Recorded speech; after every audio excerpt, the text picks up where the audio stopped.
আসসালামু আলাইকুম। সবাই কেমন আছেন? আলহামদুলিল্লাহ আমি ভালো আছি। প্রতিদিনের মতো আমি আপনাদের সামনে আজকে একটা ভিডিও নিয়ে আসলাম। ভিডিওটা হলো, যারা আপনারা প্রতিদিন রুটি বানাইতে পছন্দ করেন না, যাদের ভালো লাগে না সকালবেলা উঠে রুটি বানাইতে, এরকমভাবে একদিন রুটি বানিয়ে আপনারা প্রায় এক সপ্তাহ পর্যন্ত রাখতে পারেন ফ্রোজিং করে।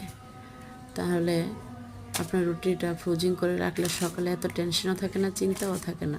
তাহলে ফ্রোজিং থেকে বের করে খালি রুটিগুলো তাইয়ে নাস্তা করে নিতে পারবেন। এবং এভাবে ফ্রোজিং করে রেখে দিলে সকালবেলা উঠে রুটি বানাইতেও কোনো টেনশন লাগে না এবং খারাপও লাগে না। এভাবে করে আপনারা রেখে দিতে পারেন। আশা করি ভিডিওটা আপনাদের কাছে ভালো লাগলে শেয়ার করবেন এবং লাইক কমেন্ট করে জানাবেন। আমার পেজটা সাবস্ক্রাইব করে নেবেন আপনারা।